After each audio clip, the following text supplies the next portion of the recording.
Hi friends, ಎಲ್ಲರಿಗೂ ಗೌರಿ ಗಣೇಶ ಹಬ್ಬದ ಹಾರ್ದಿಕ ಶುಭಾಶಯಗಳು. ಬನ್ನಿ, ಇವತ್ತು ಒಂದು ಸೂಪರ್ ಆಗಿರುವಂಥ ಉತ್ತರ ಕರ್ನಾಟಕ ಶೈಲಿಯ ಪದರಗಡುಬು ಮತ್ತು ಸ್ಪ್ರಿಂಗ್ ಆನಿಯನ್ ಚಟ್ನಿನ ಹೇಗೆ ಮಾಡೋದು ಅಂತ ತೋರಿಸ್ತಾ ಇದ್ದೀನಿ. ತುಂಬಾ ಟೇಸ್ಟಿಯಾಗಿರುತ್ತೆ. ಹಾಗೆ ಮತ್ತು ಉತ್ತರ ಕರ್ನಾಟಕದಲ್ಲಿ ತುಂಬಾ ಫೇಮಸ್ ಅಂತ ಹೇಳ್ಬೋದು. ಪದರಗಡುಬು ಚಪಾತಿ ಹಿಟ್ಟಿನಿಂದ ಮಾಡ್ತಾರೆ. ನೋಡಿದಿರೋ ಇಲ್ಲೋ ಒಂದ್ಸರಿ ಅಂತೂ ಗೊತ್ತಿಲ್ಲ. ನಾನು ಒಂದ್ಸರಿ ತೋರಿಸೋಣ ಅಂತ ಮಾಡ್ತಾಯಿದ್ದೀನಿ. ಬನ್ನಿ, ಇದನ್ನು ಹೇಗೆ ಮಾಡೋದು ಅಂತ ನೋಡೋಣ. ಇವಾಗ ದಾಲ್ ಮಾಡ್ತಾಯಿದ್ದೀನಿ. ಅದ್ರ ಜೊತೆಗೆ ದಾಲ್ ತುಂಬ ಚೆನ್ನಾಗಿರುತ್ತೆ. 1 ಕಪ್ದಷ್ಟು ಬೇಳೆನ ತೊಗೊಂಡಿದ್ದೀನಿ, ತೊಗರಿ ಬೇಳೆನ. ಚೆನ್ನಾಗಿ 2-3 ಸರಿ ವಾಶ್ ಮಾಡ್ಕೊಳ್ಬೇಕು. ಕ್ಲೀನ್ ಮಾಡಿಕೊಂಡು ನೋಡಿ, ನಾನು ತೊಳ್ಕೊತಾ ಇದ್ದೀನಿ. ಇದನ್ನು ಕ್ಲೀನ್ ಮಾಡಿಕೊಂಡು ಕುಕ್ಕರ್ನ ವಿಸಿಲ್ ಮಾಡ್ಕೊಳ್ಬೇಕು. ನಾನು ಇದಕ್ಕೆ ಯಾವುದೇ ರೀತಿಯ ಎಣ್ಣೆ, ಉಪ್ಪು, ಅರಿಶಿನ ಏನೂ ಸೇರಿಸ್ತಾ ಇಲ್ಲ. ಒಗ್ಗರಣೆಗೆ ಸೇರಿಸ್ತೀನಿ ಎಲ್ಲನೂ. ಇವಾಗ ಪ್ಲೇನ್ ಬೇಳೆಯನ್ನು ತೊಳ್ಕೊಂಡು ಇದಕ್ಕೆ ಎಷ್ಟು ಬೇಕಾಗುತ್ತೋ ಅಷ್ಟು ನೀರು ಹಾಕ್ಕೊಂಡು ಸೇರಿಸ್ಕೊಂಡು ಕುಕ್ಕರ್ ಇಟ್ಟಿದ್ದೀನಿ ಗ್ಯಾಸ್ ಮೇಲೆ. 2-3 ವಿಸಿಲ್ ಆದರೆ ಸಾಕು. ಈ ಕಡೆ ಸ್ಪ್ರಿಂಗ್ ಆನಿಯನ್ ಚಟ್ನಿ ಮಾಡ್ಕೊಳ್ಳೋಕ್ಕೆ ಸ್ಪ್ರಿಂಗ್ ಆನಿಯನ್ನ ಕ್ಲೀನ್ ಮಾಡ್ಕೊತಾ ಇದ್ದೀನಿ. ಇದು ತಂದು 2 ದಿವಸ ಆಗೋಗಿತ್ತು. ಹಾಗಾಗಿ ಅರ್ಧ ಅಲ್ಲೇ ಒಂಥರ ವೈಟ್ಗೆ ಯೆಲ್ಲೋ ಕಲರ್ ಆದಂಗೆ ಆಗಿತ್ತು. ಚೆನ್ನಾಗಿ ಕ್ಲೀನ್ ಮಾಡ್ಕೊಳ್ಬೇಕು. ಮತ್ತು ಸೊಪ್ಪು ಐಟಮ್ಗಳಲ್ಲೆಲ್ಲ ಮಣ್ಣು ತುಂಬಾ ಇರುತ್ತೆ. ಹಾಗಾಗಿ ನೋಡಿಕೊಂಡು ಚೆನ್ನಾಗಿ ಕ್ಲೀನ್ ಮಾಡ್ಕೊಳ್ಬೇಕು. ಬನ್ನಿ, ಇವಾಗ ನಾನು ಕ್ಲೀನ್ ಮಾಡ್ತಾಯಿದ್ದೀನಿ.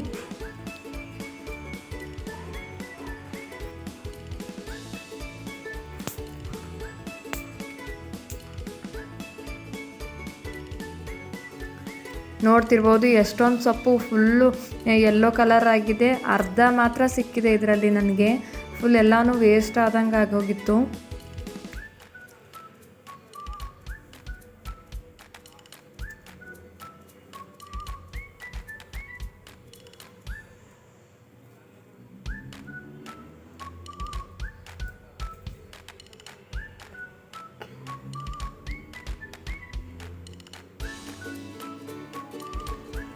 ಮುಂದೆ ಎಲ್ಲ ಯೆಲ್ಲೋ ಕಲರ್ ಸೊಪ್ಪೆಲ್ಲ ಯೆಲ್ಲೋ ಕಲರ್ ಆದಂಗೆ ಆಗಿತ್ತು. ಹಾಗಾಗಿ ಎಷ್ಟು ಚೆನ್ನಾಗಿರುತ್ತೆ ಅಷ್ಟು ಚೆನ್ನಾಗಿರೋದು ಇಟ್ಕೊಂಡು ಮಿಕ್ಕಿದೆಲ್ಲ ಕಟ್ ಮಾಡ್ಕೊತಾ ಇದ್ದೀನಿ.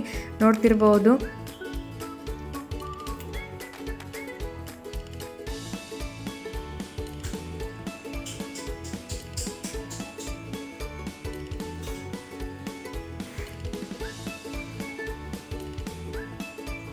ನೋಡಿ, ಇಷ್ಟೊಂದು ಸೊಪ್ಪು ವೇಸ್ಟ್ ಆಗಿದೆ. ಅರ್ಧ ವೇಸ್ಟ್ ಆಗಿದ್ದೇನೆ ಅಂತ ಹೇಳ್ಕೊಬೋದು.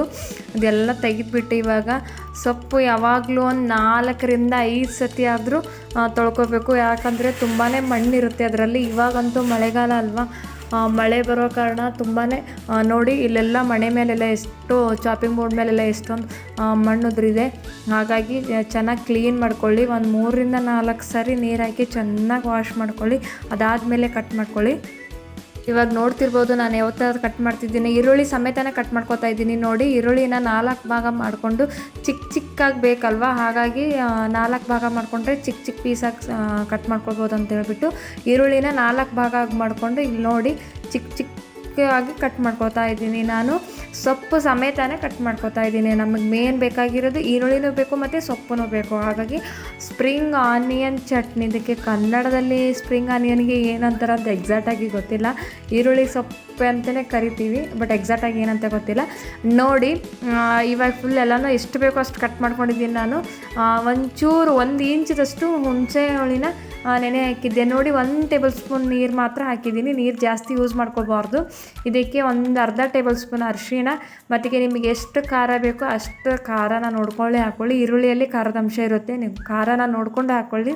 1/2 ಟೇಬಲ್ ಸ್ಪೂನ್ ಜೀರಿಗೆ, ರುಚಿಗೆ ತಕ್ಕಷ್ಟು ಉಪ್ಪು, ಇಷ್ಟು ಬೇಕಾಗುತ್ತೆ. ಮತ್ತು ಕುಟ್ಟಣಿಗೆ ಇರುತ್ತಲ್ಲ, ಕುಟ್ಟಣಿಗೆ ಸಹಾಯದಿಂದ ಕುಟ್ಕೊಳ್ಬೋದು. ಇಲ್ಲ ಅಂತಂದರೆ ಲಟ್ಟಣಿಗೆ ಇರುತ್ತಲ್ಲ, ಲಟ್ಟಣಿಗೆ ಚಪಾತಿ ಮಾಡೋ ಲಟ್ಟಣಿಗೆ, ಕುಟ್ಟಣಿಗೆ ಇಲ್ಲ ನಮ್ಮ ಮನೇಲಿ ಅಂತಂದರೆ ಲಟ್ಟಣಿಗೆಯಿಂದನೂ ಕುಟ್ಕೊಳ್ಬೋದು. ಈ ಥರ ಅಗಲವಾದ ಪಾತ್ರೆಯಲ್ಲಿ ಹಾಕ್ಕೊಂಡು ಈ ಥರ ಕುಟ್ಕೊಳ್ಬೇಕು.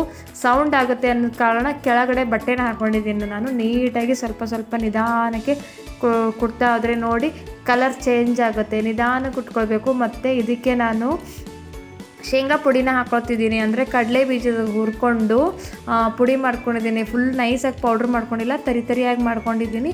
ಆ ಪುಡಿನ ಸೇರಿಸ್ಕೊತಾ ಇದ್ದೀನಿ ಇಲ್ಲಿ. ಇಷ್ಟೇ ಇಂಗ್ರೀಡಿಯೆಂಟ್ಸ್ ಬೇಕಾಗಿರೋದಕ್ಕೆ, ಮತ್ತೇನು ಬೇಕಾಗೋದಿಲ್ಲ. ನೋಡಿ ಚೆನ್ನಾಗಿ ಮಿಕ್ಸ್ ಅಂದರೆ ಅದರಿಂದ ಕುಟ್ಕೊಳ್ಬೇಕು, ಜಾಸ್ತಿ ಕುಟ್ಕೊಳ್ಬಾರ್ದು. ಮೀಡಿಯಮ್ ಒಂದು ಲೆವೆಲ್ಲಿಗೆ ನಿಧಾನಕ್ಕಾಗಿ ಕುಟ್ಕೊಂಡ್ರೆ ನೋಡಿ ತುಂಬ ಅಂದರೆ ತುಂಬಾ ಟೇಸ್ಟಿಯಾಗಿರುತ್ತೆ. ಒಂದು ಸರಿ ಟ್ರೈ ಮಾಡಿ ನೋಡಿ. ಇದು ರೊಟ್ಟಿ, ಬಿಸಿ ಬಿಸಿ ರೊಟ್ಟಿ ಜೊತೆ, ಚಪಾತಿ ಜೊತೆ ಅಷ್ಟು ಟೇಸ್ಟ್ ಆಗಿರಲ್ಲ. ನಾನು ಹೇಳೋದು ಜೋಳದ ರೊಟ್ಟೆ ಇಲ್ಲ, ನೀವು ಬೇಕಿದ್ದರೆ ಅಕ್ಕಿ ರೊಟ್ಟಿ ಕೂಡ ಟ್ರೈ ಮಾಡ್ಬೋದು. ತುಂಬಾ ಚೆನ್ನಾಗಿರುತ್ತೆ. ಮತ್ತು ಕಡುಬು, ಇವಾಗ ನಾನು ಮಾಡ್ತಿದ್ದೀನಲ್ಲ, ಕಡುಬು ಜೊತೆ ಅಂತೂ ಸಖತ್ತಾಗಿರುತ್ತೆ. ನೋಡಿ ಒಂದ್ಸರಿ ಟ್ರೈ ಮಾಡಿ ನೋಡಿ. ಈ ಕಡೆ ಬೇಳೆ ಬೆಂದಿದೆ. ನಮ್ಮದು ಮನೆ ಬೇಳೆ ಅಲ್ವಾ, ಸಿಪ್ಪೆ ತುಂಬ ಇತ್ತು, ಹಾಗಾಗಿ ಅದು ಒಂಥರ ಸಿಪ್ಪೆ ಸಿಪ್ಪೆ ಕಾಣಿಸ್ತಿದೆ ಮೇಲ್ಗಡೆ.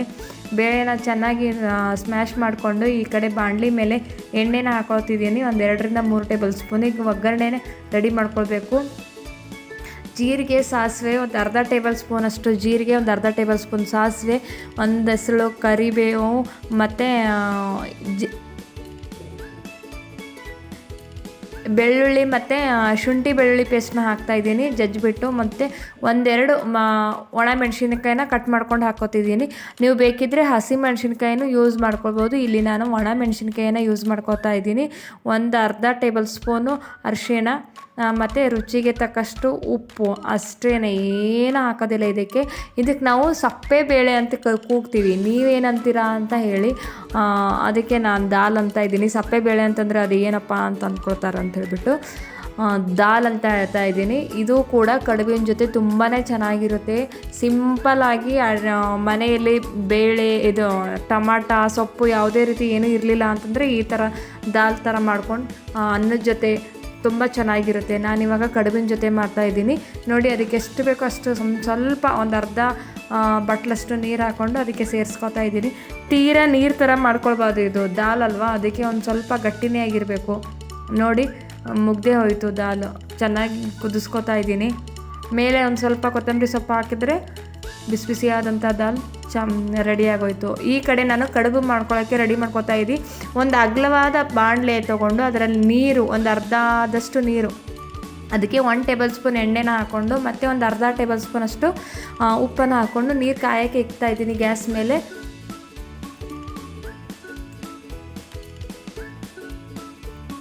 ಎಣ್ಣೆ ಏನಕ್ಕೆ ಹಾಕೋತಿದ್ದೀನಿ ಅಂತಂದರೆ ಕಡುಬು ಒಂದಕ್ಕೊಂದು ಅಂಟ್ಕೊಳ್ಬಾರ್ದು ಅಂತ ಹೇಳ್ಬಿಟ್ಟು, ಮತ್ತು ಸಪ್ಪೆ ಆಗುತ್ತೆ, ನೀರಿನ ಅಂಶ ತೊಗೊಳುತ್ತಲ್ಲ ಕಡುಬು, ತೀರಾ ಸಪ್ಪೆ ಆಗುತ್ತೆ ಅಂತ ಹೇಳ್ಬಿಟ್ಟು ಒಂಚೂರು ಉಪ್ಪನ್ನು ಸೇರಿಸ್ಕೊತಾ ಇದ್ದೀನಿ. ನೋಡಿ, ಇಲ್ಲಿ ಚಪಾತಿ ಉಂಡೆಕ್ಕಿಂತನೂ ಒಂದು ಸ್ವಲ್ಪ ಚಿಕ್ಕದು ಉಂಡೆ ಮಾಡ್ಕೊಳ್ಬೇಕು. ಚಪಾತಿ ಹಿಟ್ಟನ್ನ ಚಪಾತಿಗೆ ಮಾಡ್ತೀವಲ್ಲ ಅಷ್ಟೊಂದು ದಪ್ಪ ಮಾಡ್ಕೊಳ್ಬಾರ್ದು, ಸ್ವಲ್ಪ ಪೂರಿ ಥರ ಅಂದ್ಕೊಳ್ಳಿ. ಪೂರಿಗೆ ಎಷ್ಟು ತೊಗೋತೀವಿ ಹಿಟ್ಟು ಅಷ್ಟು ತೊಗೊಂಡ್ಬಿಟ್ಟು ಉಳ್ಳೆಗಳು ಮಾಡಿಕೊಂಡು ಅಂಗೈ ಅಗಲಷ್ಟದಷ್ಟು ಲಟ್ಟಿಸ್ಕೊಳ್ಬೇಕು.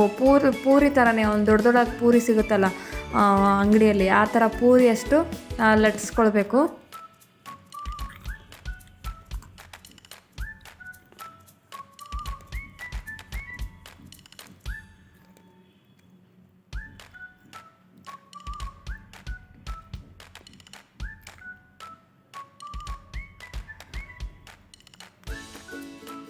ಮೇಲ್ಗಡೆ ಎಣ್ಣೆನ ಸವರ್ಕೊಳ್ತಾ ಇದ್ದೀನಿ. ಒಂದು ಅರ್ಧ ಟೇಬಲ್ ಸ್ಪೂನ್ ಎಣ್ಣೆನ ಹಾಕ್ಕೊಂಡು ಈ ಥರ ಫೋಲ್ಡ್ ಮಾಡ್ಕೊಳ್ಬೇಕು. ನೋಡಿ, ಪೂರಿನ ತೋರಿಸ್ತಿದ್ದೀನಿ ನಾನು ನೀಟಾಗಿ, ನೋಡ್ತಾ ಇರ್ಬೋದು. ಮತ್ತು ಫೋಲ್ಡ್ ಮಾಡಿಕೊಂಡು ಮತ್ತೆ ಒಂದು ಅರ್ಧ ಟೇಬಲ್ ಸ್ಪೂನ್ ಎಣ್ಣೆನ ಹಾಕ್ಕೊಂಡು ಇನ್ನೊಂದು ಥರ ಫೋಲ್ಡ್ ಮಾಡ್ಕೋಬೇಕು. ನೋಡಿ, ರೆಡಿಯಾಗೋಯಿತು ಕಡುಬು. ಇದೇ ರೀತಿ ಮಾಡ್ಕೊಳ್ಬೇಕು ಎಲ್ಲನೂ. ತುಂಬಾ ಟೇಸ್ಟಿಯಾಗಿರುತ್ತೆ. ಮಾಮೂಲಿ ಇಷ್ಟೇ ಮಾಡಿಕೊಟ್ಟು ತುಪ್ಪದಲ್ಲಿ ಕೊಟ್ಟರು ಮಕ್ಕಳು ತುಂಬ ಇಷ್ಟಪಟ್ಟು ತಿಂತಾರೆ. ಒಂದ್ಸರಿ ಟ್ರೈ ಮಾಡಿ ನೋಡಿ. ಈ ಕಡೆ ನೀರು ಕುದೀತಾ ಇದೆ ಚೆನ್ನಾಗಿ. ನೀರು ಕುದಿಯುವಾಗ ಗ್ಯಾಸ್ ಫ್ಲೇಮ್ನ ಸಿಮ್ ಮಾಡಿಬಿಟ್ಟು ಇವಾಗ ಒಂದೊಂದಾಗಿ ಬಿಡ್ತಾ ಇದ್ದೀನಿ. ಚಪಾತಿ ಮಾಡ್ಕೊಂಡಿಟ್ಟಿದ್ದೀವಲ್ಲ ಅದು ಒಂದೊಂದಾಗಿ ನೀರಲ್ಲಿ ಹಾಕ್ತಾ ಇದ್ದೀನಿ.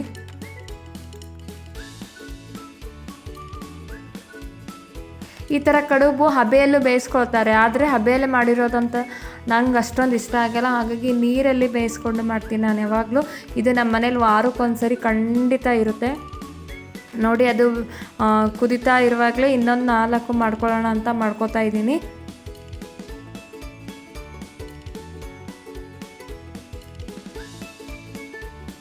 ನೋಡಿ, ಚೆನ್ನಾಗಿ ಕುದೀತಾ ಇದೆ.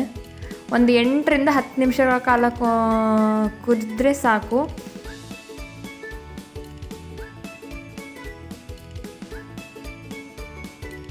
ನೋಡ್ತಾ ಇರ್ಬೋದು ಎಷ್ಟು ಚೆನ್ನಾಗಿ ಒಂದಕ್ಕೊಂದು ಒಂಚೂರು ಅಂಟಿಲ್ಲ. ಹೆಂಗಪ್ಪ ಅಂಟ್ಕೊಳ್ಳೋದಿಲ್ವಾ ಅಂತಂತ ಅಂತಿರ್ಬೋದು. ಒಂಚೂರು ಎಣ್ಣೆನ ಹಾಕಿರ್ತೀವಲ್ಲ ನೀರಲ್ಲಿ, ಅಂಟ್ಕೊಳ್ಳೋದಿಲ್ಲ. ನೋಡಿ ಗ್ಯಾಸ್ ಫ್ಲೇಮ್ನ ಸಿಮ್ ಮಾಡಿಬಿಟ್ಟು ಇವಾಗ ಒಂದೊಂದಾಗಿ ತಗೋತಾ ಇದ್ದೀನಿ ಪ್ಲೇಟಲ್ಲಿ. ಈ ಥರ ಎತ್ಕೊಳ್ಬೋದು. ಇಲ್ಲಾಂದರೆ ನೀವು ಮೇಲೆ ಪ್ಲೇಟ್ ಇಟ್ಬಿಟ್ಟು ನೀರೆಲ್ಲ ಬಸ್ಕೊಳ್ಬೋದು. ಮತ್ತು ನಾನು ನೆಕ್ಸ್ಟ್ ಅದೇ ನೀರನ್ನ ಯೂಸ್ ಮಾಡಿಕೊಂಡು ಮಿಕ್ಕಿರುವಂಥ ಕಡುಬನ್ನ ಅದರಲ್ಲೇ ಸೇರಿಸ್ಕೊಳ್ಳೋಣ ಅಂತ ನಾನು ಸ್ಪೂನಿಂದ ತೆಕ್ಕೊಳ್ತಾ ಇದ್ದೀನಿ ಕಡುಬುಗಳನ್ನು. ಈಗ ಮತ್ತು ಅದೇ ನೀರಿಗೆ ಮಾಡ್ಕೊಂಡಿರುವಂತಹ ಕಡುಬನ್ನ ಸೇರಿಸ್ಕೊಳ್ತಾ ಇದ್ದೀನಿ, ನೋಡ್ತಾ ಇರ್ಬೋದು.